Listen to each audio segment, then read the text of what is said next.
Welcome guys. आज मैं grammar का फर्स्ट चैप्टर पढ़ा रहा हूँ। मैंने अपने बेसिक कॉन्सेप्ट में बताया था ग्रामर के बारे में, सब्जेक्ट, वर्ब एंड ऑब्जेक्ट, जिसमें मैंने ये बताया था कि कोई भी सब्जेक्ट हो या कोई भी ऑब्जेक्ट हो, वो दोनों नाउन होते हैं या प्रोनाउन होते हैं। एक बात। दूसरी बात, अगर सब्जेक्ट या ऑब्जेक्ट के जगह पर नाउन ना दिया गया हो तो हमको उसको नाउन बनाना होता है। तो किस तरह से हम नाउन बनाएंगे, मैंने कुछ हल्का सा बताया था कि एडजेक्टिव कैसे नाउन बनता है, या वर्ब अगर दिया है तो वर्ब को कैसे नाउन बनाते हैं। तो ये तो हुई एक बात। दूसरी बात कि अगर मैं आपको नाउन पढ़ा रहा हूँ तो ऑब्वियस है कि नाउन का ही प्रैक्टिस भी करवाऊंगा। या कहीं भी आप पढ़ते हो तो जिस चैप्टर को पढ़ाया जाता है प्रैक्टिस भी उसी चैप्टर का किया जाता है। मगर सबसे बड़ी बात जो है एग्ज़ाम के पॉइंट ऑफ व्यू से, वो ये कि हमें ये नहीं पता होता कि पर्टिकुलर क्वेश्चन किस चैप्टर का है, क्योंकि हम तो पूरा ग्रामर पढ़ के गए हुए हैं। अब उस पूरे ग्रामर में से ये क्वेश्चन किस चैप्टर का है, ये पता करना थोड़ा सा टफ हो जाता है स्टूडेंट्स के लिए। तो आज मैं बताऊंगा कि किस तरह से आप किसी भी एक चीज को देखकर आप उस क्वेश्चन तक पहुंच सकते हैं, उस चैप्टर तक पहुंच सकते हैं, उस पार्ट्स ऑफ स्पीच तक पहुंच सकते हैं जहां से आप बहुत इजीली ये बता दो कि ये क्वेश्चन किस चैप्टर का है। मैंने पहले भी कहा था, ये हो सकता है कि आप किसी भी चैप्टर में आर्टिकल देख रहे हो, जो क्वेश्चन दिया है आप उसमें आर्टिकल देख रहे हो सकता है कि वो क्वेश्चन वर्ब का हो। तो किस तरह से किस चीज को देखते हुए आप वहां पहुंचोगे, ये ट्रिक, ये कॉन्सेप्ट मैं आपको सिखाऊंगा। मेरे हिसाब से पूरे इंग्लिश में, आप जब इंग्लिश की बात करते हो, पार्ट ऑफ स्पीच की बात करते हो, तो पूरे इंग्लिश में आप सिर्फ 7 चीज़ों को देखकर, 7 चीज़ों को देखकर ये तय कर सकते हो कि हमको क्या देखना है और क्या छोड़ना है। मैंने जैसे ये कहा था कि मैथ्स में अगर मैं ये बोलूँ, मैंने एग्जाम्पल दिया था कि 500 रुपीज़ को 5% के रेट से 5 मंथ के लिए या 5 ईयर के लिए मैंने बैंक में रखा है। तो आप सिर्फ इन 3 चीज़ों को देखकर, 500 rupees, 5% of rate of interest, 5% 5 year, इसको देखकर आप ये सोच लेते हो, एक कंक्लूजन पे पहुंच जाते हो कि हो ना हो ये क्वेश्चन या तो सिंपल इंटरेस्ट का होगा या ये कंपाउंड इंटरेस्ट का होगा। किसी हद तक तो आप वहां पहुंच ही जाते हो। ये बात अलग है कि वो क्वेश्चन बने या ना बने, वो सेकंड चीज है। तो सिमिलरली मेरा भी ये रूल है कि आप ये तक तो पहुंच ही जाओगे कि ये क्वेश्चन किस चैप्टर का है। तो जैसे ही मैं चैप्टर समझ गया तो ऑब्वियस है उस चैप्टर के बारे में जो भी रूल्स है अगर आपको याद है तो आप उसको आसानी से बना सकते हो।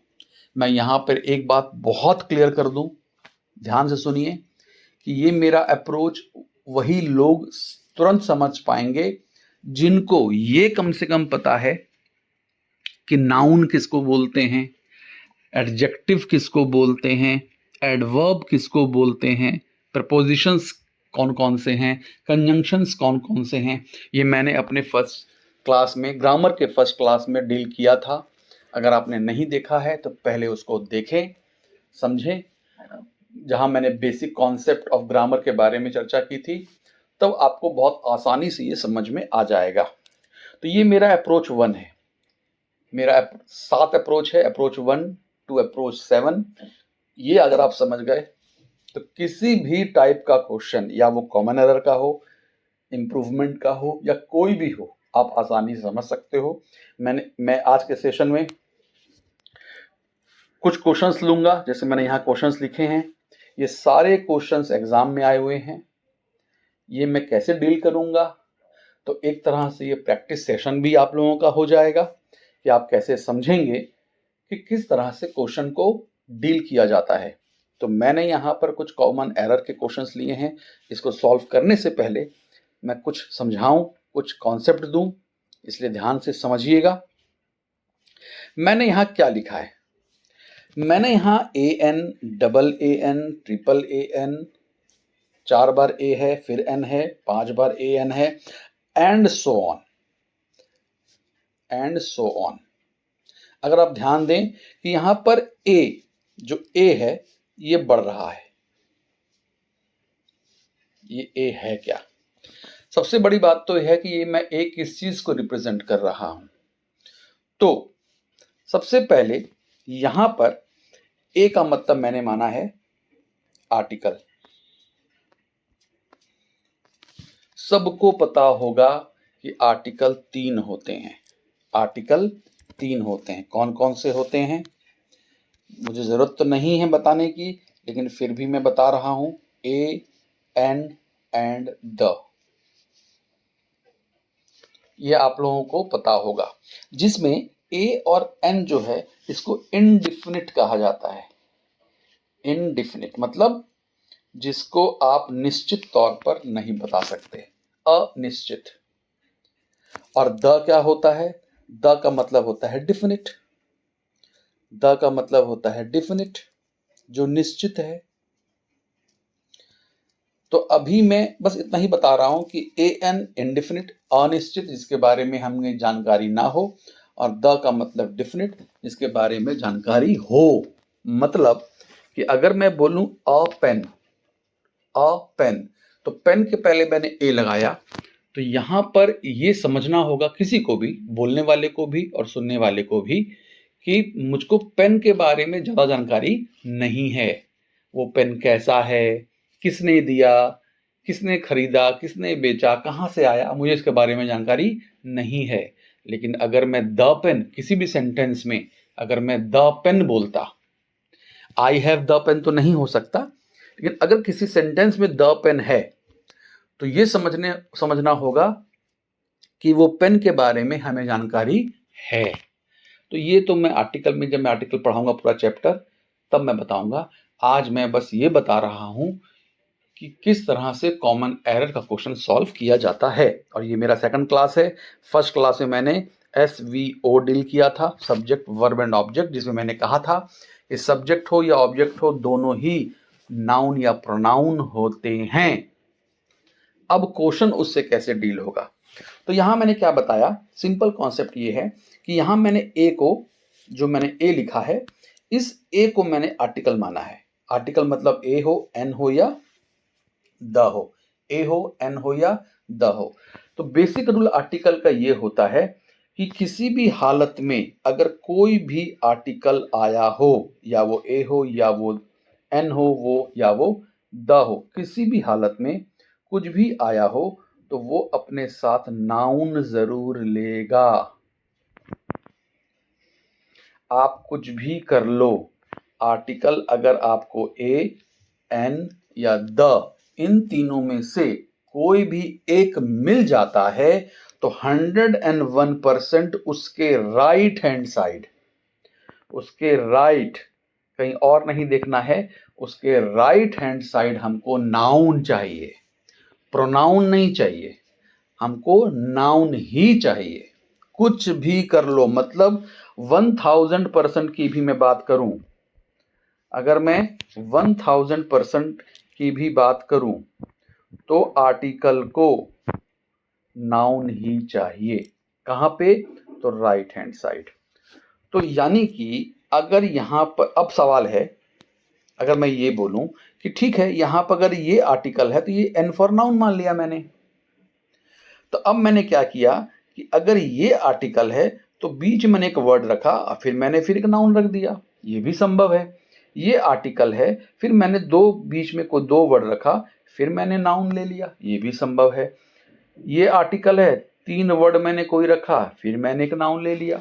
उसी प्रकार पहला आर्टिकल है, ये नाउन है, बीच में मैंने कोई वर्ड रख लिया, एंड सो ऑन। मतलब कि एक आर्टिकल के बाद dot dot dot dot dot एक नाउन का आना जरूरी है। नाउन का दूरी कुछ भी हो सकता है।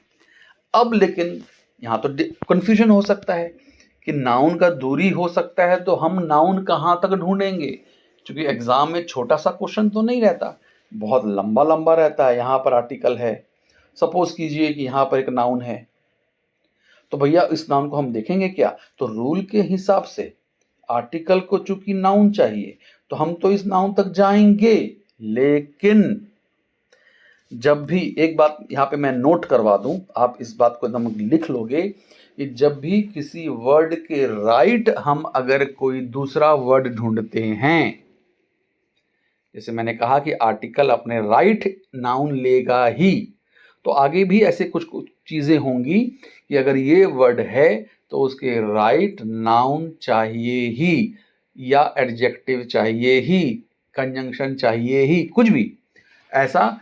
तो वैसी स्थिति में हम जब राइट हैंड साइड ढूंढेंगे तो वर्ब कंजंक्शन या प्रेपोजिशन अगर हमको मिल गया तो इन तीनों को हम लोग फुल स्टॉप मान लेंगे। मतलब इस वर्ब को या कंजंक्शन को या प्रीपोजिशन को पार नहीं करेंगे, हम प्रीपोजिशन को पार नहीं करेंगे। मतलब एक एग्जांपल मैं लेता हूं, अगर मैं ये बोलूं suppose the leaves in the tree, तो अगर आप ध्यान दें कि यहां पे आर्टिकल आया है, ये भी आर्टिकल है द, लेकिन पहले ये आया है तो हम इस पर ध्यान देंगे। तो ट्री भी तो एक नाउन है, तो क्या ये ट्री इस द के लिए आया है? तो यहां पे ध्यान दो, इस द के बाद जब मैं राइट चला तो मुझको यहां पर आकर एक इन प्रीपोजिशन मिल गया। वर्ब मिले, प्रीपोजिशन मिले या कंजंक्शन मिले, तीनों में से फर्स्ट जो मिल गया, तो जब मैं इस द से आगे बढ़ रहा था तो मुझको यहां इन मिल गया। मतलब इस द और इस प्रीपोजिशन, अगर यहां पहले कंजंक्शन मिलता तो कंजंक्शन ले लेते, वर्ब मिलता तो वर्ब ले लेते। तो इस आर्टिकल और इस प्रीपोजिशन के बीच में ही, यहीं पर कहीं हमको नाउन चाहिए होगा।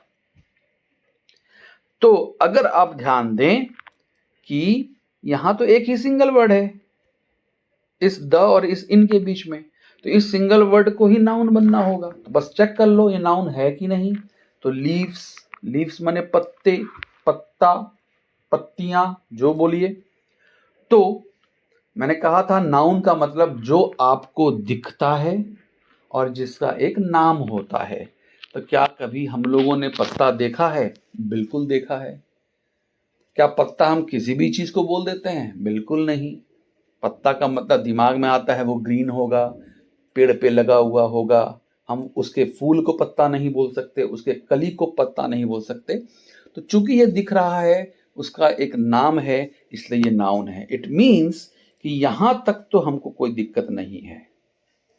लेकिन फिर वही बात, अब बहुत का क्वेश्चन ये होगा कि ठीक है सर, आपने कहा कि द लीव्स लिखा हुआ था, द को क्या मिल गया? नाउन मिल गया। तो ये भी तो संभव था, सपोज कि अगर यहाँ पर, अगर इसी क्वेश्चन को थोड़ा सा मैं ट्विस्ट करूं कि इसी क्वेश्चन में यहाँ पर अगर द लीफ होता, द लीफ, अब चूंकि ये सिंगुलर है, लीव्स इसका प्लूरल होता है, LEAVES, लेकिन LEAF, लीफ पत्ता एक सिंगुलर है, तो किसी भी सिंगुलर के साथ AN भी तो आ सकता है। यहां पर द ही क्यों लाया गया? तो कब AN को द बनाया जाएगा और कब द को AN बनाया जाएगा, ये तो क्वेश्चन आर्टिकल का है। जो मैंने अभी बताया आपको कि अगर मैं यहाँ लीफ के पहले द लिख रहा हूं, इट मीन्स इस लीफ के बारे में मुझे पता है। और अगर मैं अ लीफ लिखता तो ये मानना पड़ता कि इस लीफ के बारे में हमें पता नहीं है। तो वो तो हम वहां देखेंगे। मैं अभी क्या डील कर रहा हूं ये समझने का कोशिश कीजिए। अभी मैं बोल रहा हूं कि आर्टिकल है तो हमको नाउन चाहिए, नाउन का प्लेस आर्टिकल के राइट होगा, ये बात तय है, इसमें कहीं कुछ ये नहीं। और जब हम राइट कोई चीज ढूंढेंगे तो वर्ब को, कंजंक्शन को और प्रीपोजिशन को, मतलब VCP, वीडियो कैसेट प्लेयर। जैसे आज DVD प्लेयर होता था, तो बहुत पहले VCP एंड VCR चलता था। VCP video cassette player, VCP verb conjunction and preposition, इसको पार नहीं करना है। किसी चीज़ को, अगर हम किसी चीज़ के राइट ढूंढ रहे हैं तो वीसीपी को पार नहीं करना है। अब हम समझेंगे। अगर यहाँ तक क्लियर हो, और होप करता हूँ कि आपको समझ में आया होगा। अब मैं आगे बढ़ता हूँ, मैं डायरेक्ट क्वेश्चन ले लेता हूँ।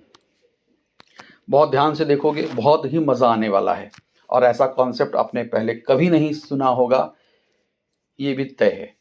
चले, ये क्वेश्चन एसएससी में आया था 2000, याद नहीं, ये सारे क्वेश्चन एग्जाम्स के हैं। इस क्वेश्चन में अगर आप ध्यान दो कि द ब्लाइंड को अंडरलाइन किया गया है, लीड्स को अंडरलाइन किया गया है। इट मीन्स कि अगर कुछ गलत है तो या तो ये द ब्लाइंड में गलत है या ये लीड्स में गलत है। लेकिन मैं इस क्वेश्चन को और टफ कर देता हूं। मैं ना ही इस द ब्लाइंड के अंडरलाइन सेक्शन को देखूंगा, मतलब इस जो ये लाइन खींचा हुआ मैं इसको नहीं देखूंगा, मैं ओवरऑल देखूंगा। मुझको नहीं मालूम कि मुझको ये कब देखना था या ये कब देखना था, लेकिन मुझे ये पता है कि अगर मेरा फर्स्ट अप्रोच ये कहता है कि अगर आपको एग्जाम में आर्टिकल दिख रहा है तो भैया उसको तो हम देखेंगे। क्या देखेंगे? अगर आर्टिकल दिख रहा है तो उसके राइट हम नाउन तलाशने का कोशिश करेंगे। कहां तक? VCP, verb, conjunction and preposition तक। चलिए देखते हैं। तो हमको यहां पर द मिला। द एक आर्टिकल होता है, आई होप आपको पता हो। हमको नाउन चाहिए। नाउन कहां तक चाहिए? तो नाउन हमको चाहिए वर्ब तक, कंजंक्शन तक या प्रेपोजिशन, इन तीनों में से जो पहले मिल जाए। तो हम जब इसके राइट जाने लगे तो हमको पहले एक एंड मिला, इफ मिला, ये एक कंजंक्शन है। तो कोई भी पहले मिल जाए, वर्ब, कंजंक्शन या प्रेपोजिशन। हमको एंड मिल गया पहले, एंड एक कंजंक्शन है। तो भैया हम अब एंड को पार नहीं कर सकते, यानी कि आर्टिकल एंड कंजंक्शन के बीच हमको नाउन चाहिए। क्या मिला? ब्लाइंड। अब हम ये समझना है कि ब्लाइंड नाउन है या नहीं। तो ब्लाइंड माने अंधा। क्या हमने अंधा, नाउन का मतलब जो हमें दिखता है और जिसका एक नाम होता है। तो क्या हमने अंधा देखा है? हमने अंधा व्यक्ति देखा है, अंधा पर्सन, ब्लाइंड पर्सन देखा है? अंधा तो हमने नहीं देखा है, अंधा तो हमने नहीं देखा है। तो इसका मतलब ये नाउन नहीं हुआ। अब अगर ये नाउन नहीं हुआ तो ये क्या होगा? अगर ये नाउन नहीं हुआ, इट मीन्स या तो ये एडजेक्टिव रहा होगा या ये वर्ब रहा होगा। तो अंधा, मैंने कहा था अगर कोई अपने बेसिक फॉर्म में ना, ने, नी ले ले उसको वर्ब कहते हैं। अंधा, अंधाना तो नहीं होता, अंधानी, अंधाने, वैसा कुछ नहीं होता। इट मीन्स ये वर्ब नहीं है। तो वर्ब नहीं है तो क्या होगा? ये एडजेक्टिव होगा, ये एडजेक्टिव होगा। तो ये एडजेक्टिव, ब्लाइंड, अंधा कैसा है? कैसा से क्वेश्चन पूछने पर हमको एडजेक्टिव मिलता है। कैसा है? अंधा है। आंसर बिल्कुल मिल रहा है, एडजेक्टिव हमको मिल गया। हमको चाहिए था नाउन, हमको मिला एडजेक्टिव। अब इस एडजेक्टिव को हमको नाउन बनाना होगा, एडजेक्टिव को हमको नाउन बनाना होगा। तो इसको ध्यान से सुनिएगा।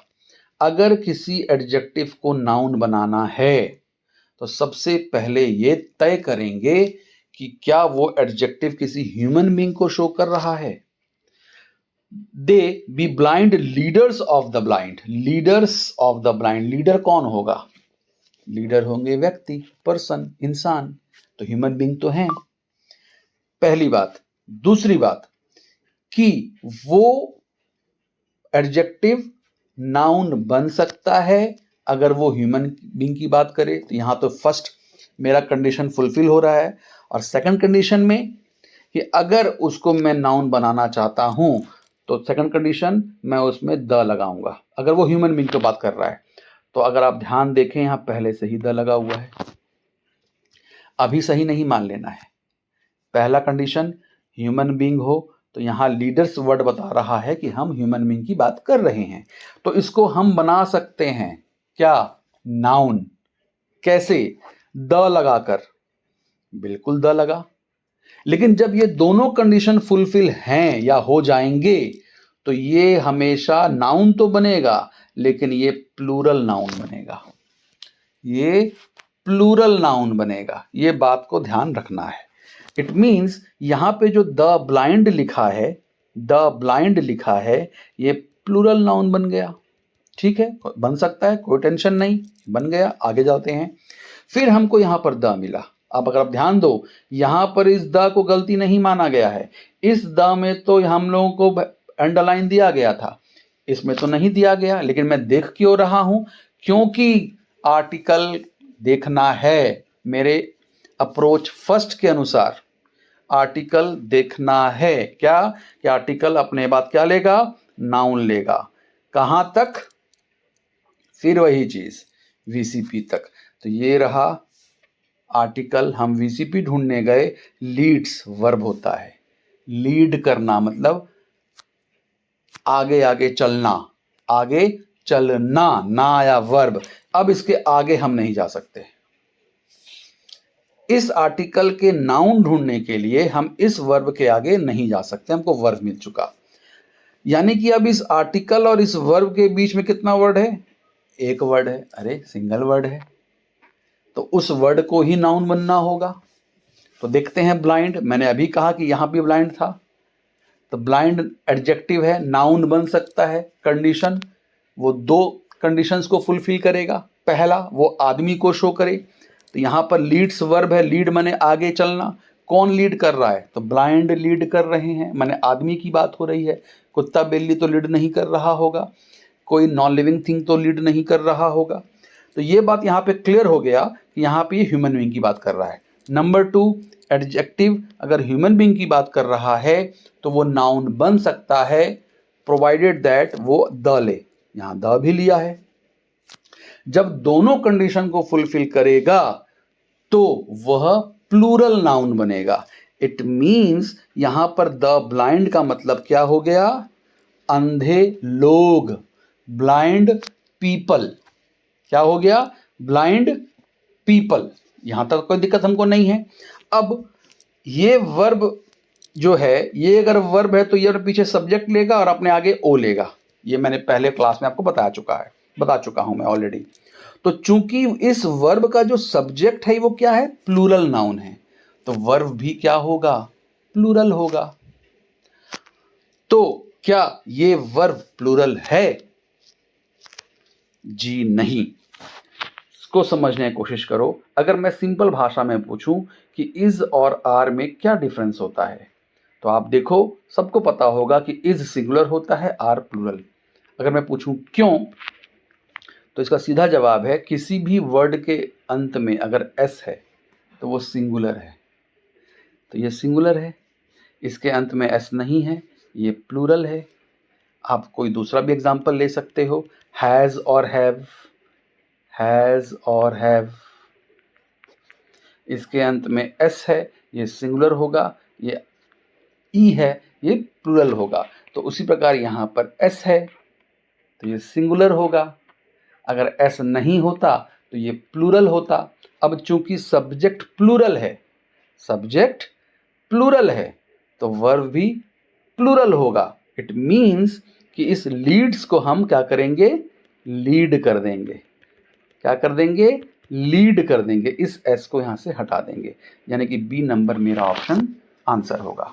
अब बहुत लोगों को कंफ्यूजन होगा कि सर बोलते हैं कि हैज में एस है तो ये सिंगुलर है, हैव में एस नहीं है तो ये प्लूरल है। ये हर वर्ब के लिए होगा। गो एंड गोज, गो में वर्ब नहीं है तो गो प्लूरल होगा, और गोज में एस है तो वो सिंगुलर होगा। जैसे ही गोज टू स्कूल होता है, ही गोज टू स्कूल, ना कि ही गो टू स्कूल। क्यों गोज? ही सिंगल लड़का है, शी सिंगल लड़की है, तो वो वर्ब में एस लेगा प्रेजेंट टेंस में। गोज V5 वर्ब का 5th फॉर्म होता है जिसको सिंगुलर माना जाता है। क्यों? क्योंकि उसमें एस है। तो सिंपल याद रखने के लिए इज और आर का एग्जांपल आप समझ लें तो सबसे ज्यादा बेहतर है। अब बहुत सोचेंगे एक चीज कि आई हैज अ पेन या आई हैव अ पेन। तो आई हैव अ पेन होता है, आई हैव। तो आप सोचोगे कि आई तो प्लूरल, सॉरी आई तो सिंगुलर है, आई तो सिंगुलर है, तब तो इसको हैज लेना चाहिए था, आई हैज अ पेन, जबकि होता क्या है, आई हैव अ पेन। तो आप जान जाएं कि इंग्लिश ग्रामर में आई प्रेजेंट टेंस में प्लूरल माना जाता है। मैं इसके तह तक नहीं जा रहा, नहीं तो क्लास बहुत लंबा हो जाएगा, आपको फोनोलॉजी पढ़ाना पड़ जाएगा, उतना नहीं जाते। सिंपल समझेंगे, आई एम अ बॉय, ये सिंपल इंग्लिश है, आई एम अ बॉय। क्या एम के अंत में, एम एक हेल्पिंग वर्ब है, तो क्या इस वर्ब, हेल्पिंग वर्ब एम में एस है? नहीं है, इट मीन्स ये प्लूरल है। तो आई प्रेजेंट टेंस में प्लूरल होता है, इसको याद कर लें, कहीं नोट कर लें। अब चलते हैं हम सेकंड क्वेश्चन में। सेकंड क्वेश्चन क्या है देखते हैं। मैंने कहा आर्टिकल ढूंढेंगे, मिल गया आर्टिकल, यहां भी आर्टिकल, दो आर्टिकल मिला तो हर एक आर्टिकल वो एक नाउन चाहिए होगा। कहाँ तक जाएंगे? VCP तक जाएंगे। यहां तक आपको क्लियर हो चुका होगा I hope. V verb, C conjunction, P propositions. तो हम जाएंगे भाई, अगर हम यहाँ आगे बढ़ते जा रहे हैं तो अभी हमको VCP नहीं मिला, लेकिन एक दूसरा आर्टिकल मिल गया। तो दूसरा आर्टिकल के लिए दूसरा नाउन मिल रहा होगा आगे, तो इस आर्टिकल को पार करने की कोशिश ना करें। जैसे VCP तक रुक जाना था, तो यहाँ पर तो हमको आर्टिकल मिल गया, आर्टिकल के बाद आर्टिकल मिल गया, तो अब आगे जो भी नाउन मिलेगा वो इस आर्टिकल के लिए मिलेगा, इसलिए वहाँ जाने की ज़रूरत हमें नहीं है। हमें देखना कहाँ तक है? तो हमें देखना होगा यहीं तक, क्योंकि ये आर्टिकल तो आगे जाएगा। तो देखते हैं हमको नाउन मिलता है या नहीं मिलता है। तो अब ध्यान दीजिए, इस द के बाद मेरे पास दो वर्ड है, एक पॉपुलर और एक परसेप्शन। इन दोनों में से किसी एक को तो नाउन बन ही जाना होगा। पॉपुलर मतलब प्रसिद्ध, फेमस, फेमस, पॉपुलर, AR लग गया मतलब वो एडजेक्टिव है, या इसी को फेमस बोलते हैं, OUS, वो एडजेक्टिव है। इसके साइनों को भी देख लोगे तो समझ में आ जाएगा, क्योंकि मैंने कहा था साइनो और एंटो जो होता है वो सेम पार्ट ऑफ स्पीच का ही आंसर लेता है। अगर क्वेश्चन नाउन का है तो आंसर नाउन होगा। तो पॉपुलर का मतलब फेमस, अगर पॉपुलर में AR है, वो एडजेक्टिव है, तो इसका ऑप्शन भी, साइनो भी एडजेक्टिव ही होगा। फेमस, OUS एडजेक्टिव होता है, तो एडजेक्टिव मिल गया, चाहिए था नाउन। आगे जा सकते हैं, परसेप्शन, TION, परसेप्शन, परसेप्शन, अगर आपको ये याद है कि TION नाउन होता है तो ऐसे बन जाएगा। आपको नहीं पता कि परसेप्शन TION का नाउन होता है कि नहीं, तो उसकी मीनिंग पे जाना होगा। तो परसेप्शन का मतलब विचार, सोच, थॉट। तो मैंने कहा था नाउन जिसको आप देख सकते हो और उसका एक नाम हो। तो विचार को देखे हो, कैसा है, काला है, गोरा है, मोटा है, पतला है, नहीं मालूम ना, हम नहीं देख सकते। तो सेकंड उपाय मैंने बताया था कि उस वर्ड के आगे मेरा, तुम्हारा, हम लोगों का, ऐसा कुछ लगा लीजिए। तो मेरा विचार है, और एक सेंटेंस का मीनिंग बैठना चाहिए। तो यह मेरा विचार है, मेरा थॉट है, सेंटेंस बैठ रहा है, तो मेरा के बाद विचार आया, इसका मतलब विचार नाउन है। इट मीन्स कि इस आर्टिकल को ये द मिल गया, इसमें कहीं कोई दिक्कत नहीं। आगे बढ़ते हैं, फिर अभी इस आर्टिकल का ढूंढेंगे, तो फिर VCP तक जाएंगे, जाते हैं, गए गए गए गए, यहाँ पे आर्टिकल हमको वर्ब मिल गया। इज एक हेल्पिंग वर्ब है, मैंने पहले भी बताया है अपने फर्स्ट ग्रामर के क्लास में, वोकैब के क्लास में नहीं, ग्रामर के क्लास में, इसलिए बेसिक कॉन्सेप्ट ऑफ ग्रामर ज़रूर देखें। अब इसके हम आगे जा नहीं सकते, यहाँ आर्टिकल है, यहाँ VCP में V आ चुका, तो एक सिंगल वर्ड मेरे पास बचा, क्या? इंटेलिजेंट, उसी को नाउन बनना होगा। देखते हैं नाउन है कि नहीं। नाउन का मतलब क्या होता है? जिसको हम देख सकें, जिसका एक नाम हो। इंटेलिजेंट, इंटेलिजेंट ENT से ख़त्म है, तो सिंपल रूल में ये एडजेक्टिव है। ऐसे समझ में आ गया? नहीं समझ में आता है तो मैंने वर्ड एंड देयर फॉर्मेशन में बताया ये सब चीज़, आप वो भी देख सकते हो अगर आपने नहीं देखा है या नहीं समझ में आया, हमने याद नहीं किया है। तो एक और तरीका है, इंटेलिजेंट मतलब तेज तर्रार, तेज तर्रार। तो इसको आप ऐसे भी समझ सकते हो, मैंने अभी जस्ट कहा था कि अगर आर्टिकल है तो नाउन चाहिए, और अगर नाउन नहीं है तो दो ही चीज़ मिलेगा, या एडजेक्टिव या वर्ब, या एडजेक्टिव या वर्ब। अगर वर्ब है तो वो नाने नहीं लेगा। इंटेलिजेंट, तेज तर्रार। अब तेज को ना तेजना बोलते हैं, तेजनी, ऐसा कुछ तो वर्ड है नहीं, इसका मतलब ये वर्ब नहीं है। अगर ये वर्ब नहीं है तो या तो नाउन ही होगा या एडजेक्टिव ही होगा, ये तो कंफर्म है। तो हमको ढूंढना किस में है, नाउन में और एडजेक्टिव में। तो तेज, मेरा तेज है, मैंने कहा नाउन के पहले आप मेरा तेरा ही लगा सकते हैं। तो मेरा तेज है, क्या तेज, आप पूछोगे क्या तेज है, आपको समझ में नहीं आया, मतलब सेंटेंस नहीं बना। इट मीन्स ये नाउन नहीं था, ये इंटेलिजेंट क्या था, एडजेक्टिव था। तो एडजेक्टिव नाउन बन सकता है क्या, बिल्कुल बन सकता है। फर्स्ट कंडीशन ह्यूमन बीइंग को शो करेगा। देखते हैं, against the popular perception the intelligent is not arrogant. Arrogant मतलब घमंडी। घमंडी कौन होता है, कुत्ता बिल्ली? नहीं। घमंडी कौन होता है, नॉन लिविंग थिंग? नहीं। तो ह्यूमन बीइंग होगा। ये शो कर रहा है ह्यूमन बीइंग को। तो ये द लेकर, बिल्कुल द लिया है, द लेकर नाउन बन सकता है। कंडीशन क्या, जब दोनों कंडीशन फुलफिल करे तो वो the plus adjective plural noun कहलाते हैं, प्लूरल नाउन। तो यहाँ पर इज कैसे आ गया, क्योंकि ये वर्ब है तो वर्ब के इधर सब्जेक्ट और इधर ऑब्जेक्ट। तो सब्जेक्ट अगर सिंगुलर है तो ये भी सिंगुलर होता, और सब्जेक्ट अगर प्लूरल है तो ये भी प्लूरल होता। इट मीन्स ये इज गलत है, यहाँ पर आर होना चाहिए। थर्ड क्वेश्चन, आई होप आपको समझ में आ रहा होगा और अच्छा भी लग रहा होगा। आगे चलते हैं। One is wrong to believe that the rich is privileged. The को मिला, द को नाउन चाहिए, आगे VCP तक जाएंगे, वर्ब मिल गया, और इसके पहले एक ही वर्ड है, तो इस रिच को ही नाउन बनना होगा। देखते हैं, रिच, रिच मतलब अमीर। क्या आपने अमीर को देखा है? अगर अमीर को देखा है तो बताओ अमीर कैसा था दिखने में, काला, गोरा, लंबा, चौड़ा, पतला, दुबला, कैसा? तो आपने रिच को नहीं, अमीर को नहीं, अमीर आदमी को देखा है। हम ये नहीं बोल सकते मेरा अमीर है, ये मेरा अमीर है, कोई वर्ड ही नहीं बन रहा, कोई सेंटेंस ही नहीं बन रहा। इट मीन्स ये नाउन नहीं था। अगर ये नाउन नहीं था तो ये एडजेक्टिव या वर्ब था। अगर ये वर्ब था तो अमीर अपने बाद ना ने नहीं ले लेगा, अमीर ना, ना ऐसा होता ही नहीं। इट मीन्स ये एडजेक्टिव है। अगर ये एडजेक्टिव है तो ये इस द की वजह से नाउन बनेगा, आर्टिकल की वजह से नाउन बनेगा। अब ये नाउन कैसे बनेगा, पहला कंडीशन कि ये ह्यूमन बीइंग को शो करे। तो आप देखो, रिच, अमीर, अमीर कुत्ता बिल्ली नहीं होता, नॉन लिविंग थिंग नहीं होता, ह्यूमन बीइंग होता है। ये तो सर्टिफाई कर रहा है इस कंडीशन को। सेकंड कंडीशन, ये द लेगा, कर रहा है। जब दोनों कंडीशन मिल जाए तो ये प्लूरल नाउन बनेंगे। मतलब द रिच का मतलब क्या हो गया, अमीर लोग। तो जब ये प्लूरल है तो इज सिंगुलर नहीं हो सकता, यहाँ पर हमको इसका प्लूरल फॉर्म मतलब आर लाना होगा। आई होप आपको अच्छा लग रहा हो और उससे बड़ी बात समझ में आ रहा हो।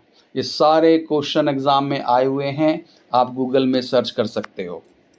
किस एग्ज़ाम में वो मैं नहीं बता पाऊँगा, किसी न किसी में एग्ज़ाम में तो आए हैं। आप गूगल में क्वेश्चन टाइप करोगे वो अपने आप आपको बता देगा। नेक्स्ट, स्टार्टिंग में ही द मिल गया, कोई टेंशन नहीं। और कहीं the old and sick is advise to stay at home when the popular, जो भी है।